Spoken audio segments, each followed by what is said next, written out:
Hello दोस्तों, तो आज मैं एक्सप्लेन करने वाला हूँ बैटल थ्रू द हेवन के एपिसोड 81 को, जो कि काफी स्पेशल और काफी इंटरेस्टिंग होने वाला है। तो चलिए इस एपिसोड को शुरू करते हैं। जैसा कि पिछले एपिसोड में हमने देखा था कि यिंग शन ने बोधी फ्लूइड के अंदर अपनी सोल पावर डाल रखी थी, जिसकी वजह से वो वहां पर आ जाता है और बोधी फ्लूइड को लेकर वहां से भागने लगता है। लेकिन तभी वहां पर लिटिल फेरी डॉक्टर और फर्स्ट एल्डर आ जाते हैं। शन अपने सामने दो दाओजोंग लेवल के वॉरियर को देखकर काफी ज्यादा घबरा जाता है, जिसकी वजह से बोधी फ्लूइड वो जियाओ यान को दे देता है। यिंग शन वहां से चला जाता है और अब आगे तो एपिसोड की शुरुआत में हमें दिखाया जाता है कि जियाओ यान और उसके सभी साथी जिनन एकेडमी पहुंच चुके हैं। जिनन एकेडमी आकर जियाओ यान काफी ज्यादा खुश लग रहा था। जियाओ यान जिनन एकेडमी को देखकर बोलता है कि जिनन एकेडमी, मैं वापस आ चुका हूं। तभी हम देखते हैं कि जियाओ यान जिया को पुकारता है और बोलता है कि जल्दी से नीचे आ जाओ, हम जिनन एकेडमी पहुंचने वाले हैं। और हम देखते हैं कि जिया भी जिनन एकेडमी को देखकर काफी ज्यादा खुश हो जाती है। उसके बाद हमें जिनन एकेडमी कुछ स्टूडेंट्स को दिखाया जाता है जो कि अपनी स्ट्रेंथ के बारे में बात कर रहे थे। तभी वो देखते हैं कि फर्स्ट एल्डर यहाँ पर वापस आ चुके हैं, जिन्हें देखकर वो बहुत ज्यादा खुश हो जाते हैं और उनको ग्रीड करते हैं। फर्स्ट एल्डर उन स्टूडेंट्स को बोलता है कि स्टूडेंट्स, तुम देख ही सकते हो कि हमारे साथ कौन आया है। लेकिन हम देखते हैं कि जियाओ यान वहां पर होता ही नहीं है। जियाओ ली बोलता है कि थर्ड ब्रदर कहां पर गए। अभी हमें जियाओ यान, लिटिल फेरी डॉक्टर और जिया को दिखाया जाता है जो कि जिनन एकेडमी के अंदर आ चुके हैं। जिया बोलते हैं कि शुक्र है मैं वहां से जल्दी ही आ गई, वरना फर्स्ट एल्डर मुझे यहाँ पर इतनी जल्दी आने ही नहीं देते। अभी हमें जिया को दिखाया जाता है जो कि लिटिल फेरी डॉक्टर को बोल रही होती है कि तुम यहाँ पर पहली बार आई हो, तो मैं तुम्हें ले चलती हूँ और वहां पर हम जाकर खाना खाते हैं। देखते कि जिया लिटिल फेरी डॉक्टर का हाथ पकड़कर उसको वहां से ले जाती है। हम जियान को देखते हैं जो कि बोलता है कि मुझे भी पानगेट जाना चाहिए और सभी से मिलना चाहिए। नेक्स्ट सीन में हमें दिखाया जाता है कि जियाओ यान पानगेट पहुंच चुका है और पानगेट को देखकर जियाओ यान बोलता है कि 2 साल कब निकल गए पता भी नहीं चला। देखकर लगता है कि यहाँ पर कुछ भी नहीं बदला। यान देखता है कि सभी स्टूडेंट्स एक डायरेक्शन में भाग रहे हैं। उन्हें देखकर जियाओ यान भी उनके साथ चला जाता है। यहाँ पर हम देखते हैं कि एक लड़की एक पिल को रिफाइन कर रही होती है जिसका नाम होता है सिंगलैन। जियाओ यान बोलता है कि ये लड़की काफी ज्यादा टैलेंटेड है जो कि इतनी कम उम्र में ही टीयर लेवल 4 की पिल को रिफाइन कर पा रही है। अभी हम देखते हैं कि उस फर्नेस से पिल बाहर आ जाती है। सभी लोग उस पिल को देखकर काफी ज्यादा हैरान हो जाते हैं, सिंगलैन की तारीफ करने लगते हैं। तभी जियाओ यान आगे आकर बोलता है कि तुम्हारी पिल अच्छी है लेकिन इतनी भी ज्यादा अच्छी नहीं। तभी जियाओ यान बोलता है कि अगर तुम अपनी फ्लेम को अच्छे तरीके से कंट्रोल करती और उस पिल को और ज्यादा देर तक रिफाइन करती तो उस पिल की क्वालिटी और भी बढ़ जाती। अभी पानगेट का एक स्टूडेंट बोलता है कि अरे तुम कौन हो। बोलता है कि तुम ऐसा प्रेटेंड मत करो कि तुम्हें सब कुछ पता है। दूसरे स्टूडेंट बोलता है कि हमने तो तुम्हें यहाँ पर कभी नहीं देखा। स्टूडेंट्स बोलते हैं क्या किसी एल्डर ने तुम्हें यहाँ पर भेजा है। देखते हैं कि सिंगलैन आगे आती है और सिंगलैन बोलते हैं कि ये पानगेट है, यहाँ पर सिर्फ पानगेट के ही मेंबर आ सकते हैं। सिंगलैन बोलते हैं कि तुमने तो हमारे पानगेट की ड्रेस भी नहीं पहन रखी। बोलते कि रूल के खिलाफ है। सिंगलैन बोलते कि तुम किस डिपार्टमेंट से हो। जियाओ यान रिप्लाई देते हुए बोलता है कि मैं यहाँ पर किसी को ढूंढ रहा हूँ। रिप्लाई देते हुए सिंगलैन बोलते कि अगर तुम यहाँ पर किसी को ढूंढ रहे हो तो तुम्हारे साथ एक गाइड होना चाहिए, तुम ऐसे ही यहाँ पर नहीं आ सकते। सिंगलैन बोलते कि तुम किसे ढूंढ रहे हो। तभी जियाओ यान बोलता है कि मैं यहाँ पर हुजिया और वू हाओ को ढूंढ रहा हूँ। वहाँ के सारे स्टूडेंट भड़क जाते हैं और बोलते कि तुम यहाँ पर कैसे आए हो, किसने तुम्हें यहाँ पर भेजा है, तुम्हारा पर्पस क्या है यहाँ पर आने का। सिंगलैन बोलते कि तुम हमारे एल्डर से ऐसे ही नहीं मिल सकते। हम देखते कि जियाओ यान एकदम से ही अलर्ट हो जाता है। देखते ही कोई पर्सन उस पर चाबुक से अटैक कर देता है। देखते ही जियाओ यान अपनी 3000 लाइटनिंग थंडर टेक्निक का यूज करता है और उससे बच जाता है। हम देखते कि हुआ जियाओ यान पर अपनी तलवार से अटैक कर देता है। जियाओ यान उसको भी डोज कर लेता है। वहां पर खड़े हुए सारे स्टूडेंट बोलने लगते हैं कि ये पर्सन अब बहुत बड़ी मुसीबत में फंसने वाला है। हम देखते कि जियो और हुआ दोनों सामने आकर खड़े हो जाते हैं। बोलते कि तुम्हें यहाँ से गए हुए 2 साल हो चुके हैं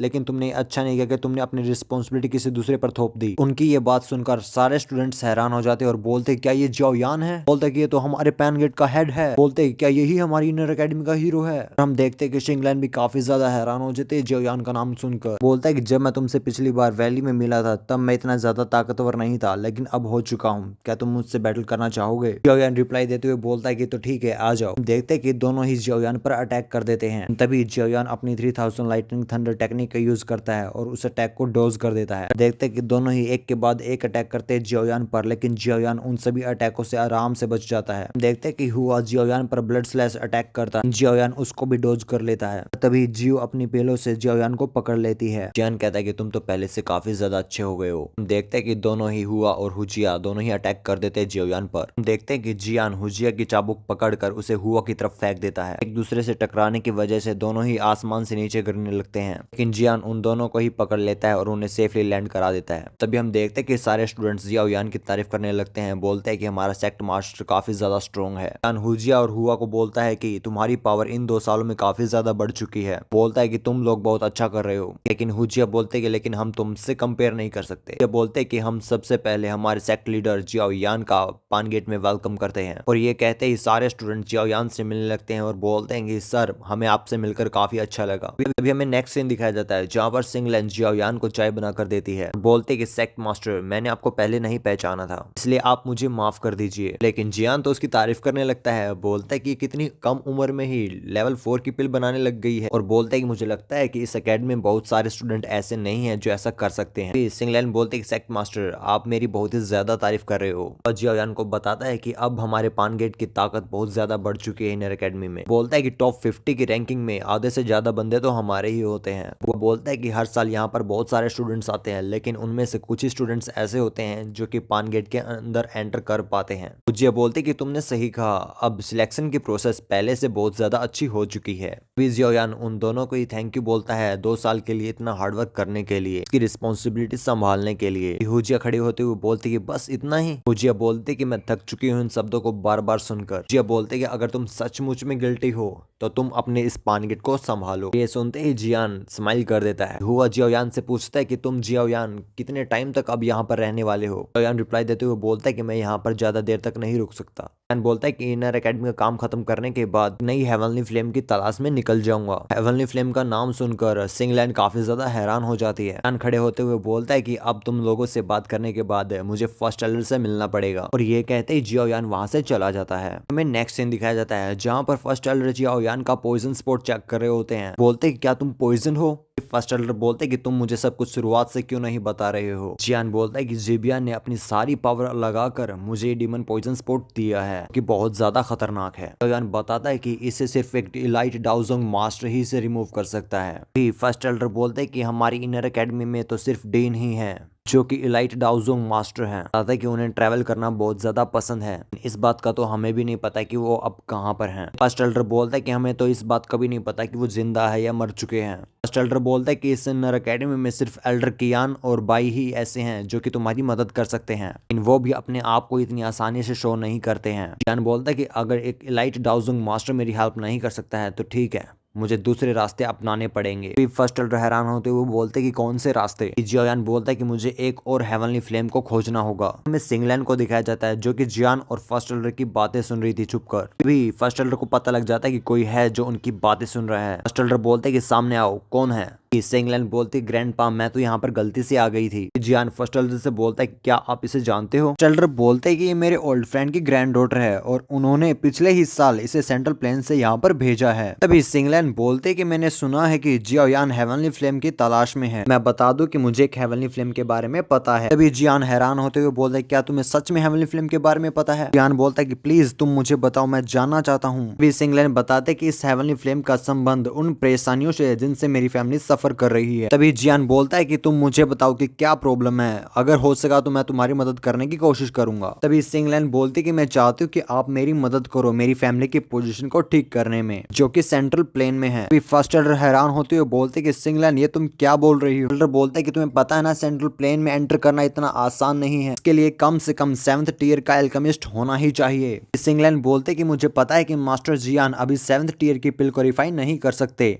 लेकिन ये उन सभी टैलेंटेड लोगों से जिनसे मैं मिली हूँ सबसे ज्यादा टैलेंटेड है और मुझे यकीन है कि ये जल्द ही 7th टियर की पिल को रिफाइन कर पाएंगे। सिंगलैन बोलते कि अगर आप मेरी मदद कर सकते हैं तो मैं आपको एक हेवनली फ्लेम के बारे में बता सकती हूँ। तभी जियान बोलता है कि सेंट्रल प्लेन, ओके, ये तो वही खतरनाक जगह है जहाँ पर इस पूरे कॉन्टिनेंट के ग्रेट अल्केमिस्ट मौजूद होते हैं। जियाओयान बोलता है कि अब की बार ब्रेक थ्रू करना मुश्किल होगा। जियान बोलता है कि मुझे नहीं पता तुम्हारी फैमिली की पोजीशन को ठीक करना कितना मुश्किल होगा, पर अगर तुम मुझे हेवनली फ्लेम के बारे में कुछ इंपॉर्टेंट इन्फॉर्मेशन दो तो मैं तुम्हारी मदद करने की पूरी कोशिश करूंगा। और ये बात सुनकर सिंगलैन काफी ज्यादा खुश हो जाती है और जियाओयान को ग्रेड करती है। और ऐसा करने के बाद सिंगलैन जियाओयान को बताते कि मेरी फैमिली ने मुझे एक बार बताया था कि सेंट्रल प्लेन में एक हेवनली फ्लेम मौजूद है। सिंगलैन जियाओयान से पूछते कि क्या आपने कभी 3000 बर्निंग फ्लेम के बारे में सुना है? और ये नाम सुनते ही जियाओयान काफी ज्यादा हैरान होते हुए बोलते कि क्या 3000 बर्निंग फ्लेम? ये तो हेवनली फ्लेम रैंकिंग में 9th पोजीशन पर आती है। तभी हमें कुछ पुराने सीन्स को दिखाया जाता है जब 3000 बर्निंग फ्लेम फ्लेम बनी थी तब सिल्वर कलर की फायर आसमान से नीचे गिरी थी, से हजारों किलोमीटर तक रेगिस्तान बन गया था। जियान बोलता है कि मुझे पता है कि ये हेवनली फ्लेम जल्दी से इंजरीज को रिकवर कर देती है। जियान बोलता है कि अगर ये हेवनली फ्लेम सेंट्रल प्लेन में है तो वो लोग काफी स्ट्रिक्टली इसकी प्रोटेक्शन कर रहे होंगे, इसको लेना इतना आसान नहीं होगा। तभी फर्स्ट एल्डर सिंगलैंड से बोलते कि जैसा कि जियान ने कहा कि क्या सेंट्रल प्लेन से यानी कि पिल टावर से पंगा लेना ठीक रहेगा। फर्स्ट एल्डर बोलते कि मुझे नहीं लगता कि ये फैसला सही है। फर्स्ट एल्डर की ये बात सुनकर सिंगलैंड बोलते कि हालांकि 3000 बर्निंग फ्लेम को पिल टावर प्रोटेक्ट कर रहा है, क्योंकि इसे हासिल करना बहुत ही ज्यादा मुश्किल है और वो किसी की तलाश कर रहे हैं जो कि इसको रिफाइन कर सके। हैरान होते हुए फर्स्ट एल्डर बोलते कि क्या वो किसी आउटसाइडर की तलाश में है। तभी सिंगलैंड बताते कि उनकी कुछ कंडीशन है जहां पर पिल टावर एक कंपटीशन को करवाता है जिसका नाम है पिल गैदरिंग कंपटीशन। जियोयान हैरान होते हुए बोलता है कि क्या पिल गैदरिंग कंपटीशन। तभी फर्स्ट एल्डर जियोयान को बताते कि ये पिल टावर का पिल गैदरिंग कंपटीशन पूरे कॉन्टिनेंट में फेमस है और रेयर तुम्हारी जानकारी के लिए तुम्हें बता दूं कि तुम्हारे मास्टर याओलाओ ने भी इस कंपटीशन को एक बार जीता था, जिसकी वजह से वो पूरे कॉन्टिनेंट में फेमस हो गए थे। भी जियान सोचता है कि मगर इसके बारे में तो मास्टर याओलाओ ने मुझे कभी कुछ नहीं बताया। सिंगलैंड बोलते कि अगर तुम टॉप 10 में आते हो तो तुम्हें कुछ अच्छे प्राइजेस भी मिलेंगे और साथ ही साथ पिल टावर तुम्हें 3000 बर्निंग फ्लेम को रिफाइन करने का मौका भी देगा। जियोयान सिंगलैंड को बोलता है कि तुमने जो इन्फॉर्मेशन मुझे दी है वो बहुत ज्यादा काम की है, इसीलिए मैं तुम्हारी मदद करने की पूरी कोशिश करूंगा। ये सुनते ही सिंगलैंड जियोयान से पूछती है कि हम सेंट्रल प्लेन के लिए कब निकल रहे हैं। अभी जियोयान बोलता है कि वेट, मुझे सबसे पहले एनर्जी ट्रेनिंग टावर की प्रॉब्लम को सोल्व करना होगा। फर्स्ट एल्डर बोलते कि अभी तो टाइम बहुत हो गया है, इसलिए फॉलन हार्ट फ्लेम के मैटर पर हम कल बात करेंगे। नेक्स्ट सीन में हमें जियोयान को दिखाया जाता है जो कि किसी सुनसान सी जगह पर बैठा हुआ था।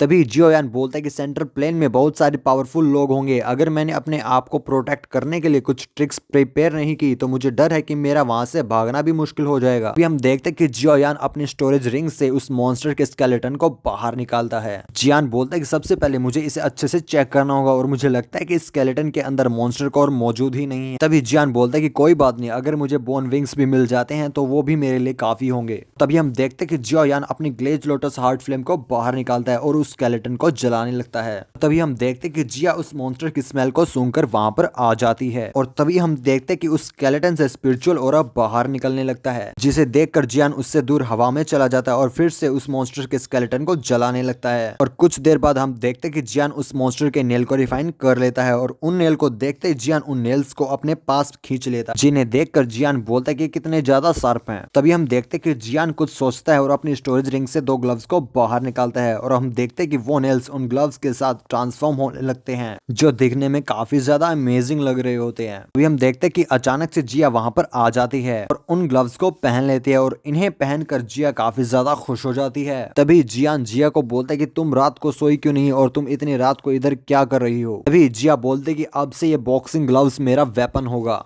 जियान बोलते क्या तुम इसे सच में अपने पास रखना चाहती हो। जिया बोलती क्या इसे ट्राई करने के लिए हम फाइट कर सकते हैं, लेकिन जियान जिया को मना कर देता है और बोलता है कि अभी मुझे बहुत सारा काम करना है। जिया मटकते हुए बोलते कि तुम्हें किसने बोला था कि इसे इतनी रात को रिफाइन करना है, मुझे इसकी स्मेल बिल्कुल भी अच्छी नहीं लगती, इसलिए अब से वेपन मेरा हो। जियान बोलता है कि तुम तो डेली किसी न किसी मॉन्स्टर के कोर को देखती हो, तो तुम्हें आज अजीब क्यों फील हो रहा है। जियान बोलते कि कहीं तुम्हारी इस मैजिकल बीस्ट से कोई रिलेशन तो नहीं। अभी जिया बोलते कि मुझे नहीं पता और उबासी लेने लगती है और बोलती कि तो ठीक है, मैं तो सोने के लिए जा रही हूँ, और ये कहते ही वो वहां से चली जाती है। तभी हम देखते हैं कि जियान दोबारा से उस स्केलेटन को जलाने लगते हैं और थोड़ी ही देर बाद उस स्केलेटन से उस मॉन्स्टर का ब्लड बाहर निकल आता है और तभी जियान उस ब्लड को अपने पास बुला लेता है। इस ब्लड को प्योरीफाई करने के लिए जियान अपनी स्पिरिचुअल स्ट्रेंथ को इसके अंदर डाल देता है। तभी हम देखते हैं कि जियान एक अलग डायमेंशन में पहुंच जाता है कि उसी मैजिकल बीस्ट का होता है। तभी वो मैजिकल बीस्ट जियान के पीछे आ जाता है जो कि एक स्पिरिचुअल फॉर्म में होता है। जियान से बोलता है कि हालांकि मैं मर चुका हूँ, लेकिन तुझ जैसे इंसान के लिए मुझे रिफाइन करना आसान नहीं होगा। और ये बोलते ही वो जियान के पीछे आ जाता है और जियान पर अटैक कर देता है, मगर तभी जियान भी पाम अटैक कर देता है और हम देखते हैं कि उस मैजिकल बीस्ट का अटैक बहुत ज्यादा पावरफुल होता है, जिसकी वजह से जियान की बॉडी में क्रैक्स आने लगते हैं। जियान बोलता है कि मुझे नहीं लगा था कि ये मेरे पाम अटैक के बैरियर को भी क्रॉस कर सकता है। देखते ही देखते जियान की बॉडी के क्रैक्स बढ़ने लगते हैं। ये देखकर जियान अपने दूसरे हाथ में फॉलन हार्ट फ्लेम को ले आता है और उससे मैजिकल बीस्ट पर अटैक कर देता है, जिससे उस मैजिकल बीस्ट का अटैक तो डिस्ट्रॉय होता ही है, साथ साथ ही उसकी स्पिरिचुअल बॉडी भी डिस्ट्रॉय हो जाती है। और वो मैजिकल बीस्ट डिस्ट्रॉय होने से पहले जियाओ यान को बोलता है कि चोर आदमी, मुझे मारकर इतना ज्यादा खुश होने की जरूरत नहीं है, मेरा स्काई डीमन फीनिक्स क्लैन तुम्हें बिल्कुल भी माफ नहीं करेगा। जियान बोलता है कि फॉलन हार्ट फिल्म के बारे में तो मैं भूल ही गया था कि ये सोल को डिस्ट्रॉय कर सकती है। अभी जियान उस मॉन्स्टर के बचे हुए स्पिरिचुअल ओरा को एब्जॉर्ब करने लगता है, जिससे जियान के सोल पावर इंक्रीज हो जाती है, जिसे देखकर जियाओ यान काफी ज्यादा खुश हो जाता है।